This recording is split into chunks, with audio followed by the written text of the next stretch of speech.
Hello বন্ধুরা, আজকে আমি আপনাদের বানিয়ে দেখাবো সাদা আলুর তরকারি। তো এটা করতে কি লাগছে, আলু।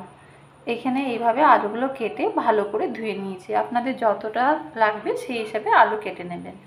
আর লাগবে হচ্ছে দুটো শুকনো লঙ্কা আর 5 ফোড়ন। যে যতটা ঝাল খাবেন সেই হিসাবে লঙ্কা দেবেন, এটা শুকনো লঙ্কা দিয়েই হয়।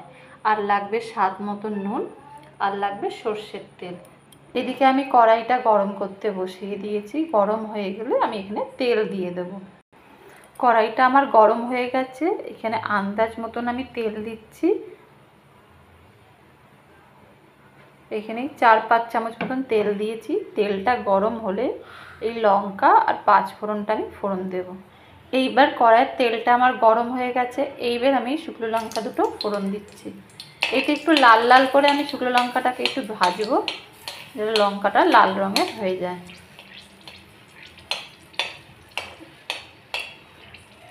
ভাজা হয়ে গেছে। এখানে ছোট চামচের 1 চামচ আমি এই 5 ফোড়নটাও আমি ফোড়ন দিয়ে দিচ্ছি। এবার একটু নেড়ে নেব, এইভাবে নেড়ে নিয়ে এইবার আমি এই আলুগুলো এর মধ্যে কড়াইয়ের মধ্যে সব দিয়ে দিলাম। দিয়ে আমি ভালো করে নাড়ব। একটু ভালো করে ভাজা ভাজা হবে আলুটা।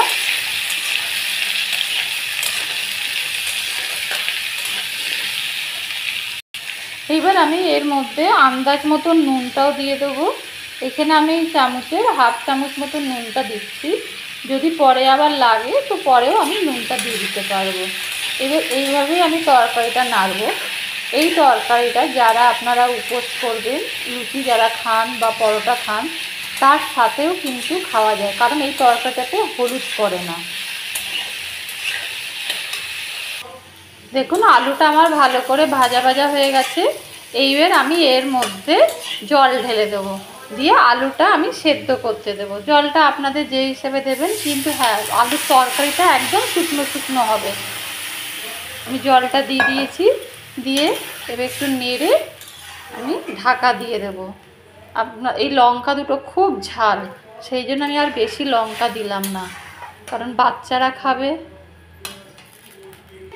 দেখুন একদম আমার জল শুকিয়ে গেছে। এইভাবে শুকনো শুকনোভাবেই আপনারা তরকারিটা নামাবেন। আমার পুরোপুরি হয়ে গেছে, এইবার আমি নামিয়ে ফেলবো।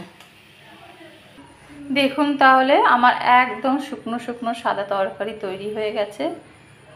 এই তরকারিটা যদি লুচির সাথে খাওয়া যায় খুব ভালো লাগে। এই রকম যদি লুচি হয় আর তার সাথে যদি এই রকম তরকারি, কার না খেতে ভালো লাগে। যদি আমার এই রেসিপিটা আপনাদের যদি পছন্দ হয়ে থাকে, তাহলে অবশ্যই লাইক করে আর সাবস্ক্রাইব করে দেবেন। তাহলে আজকে এই পর্যন্তই।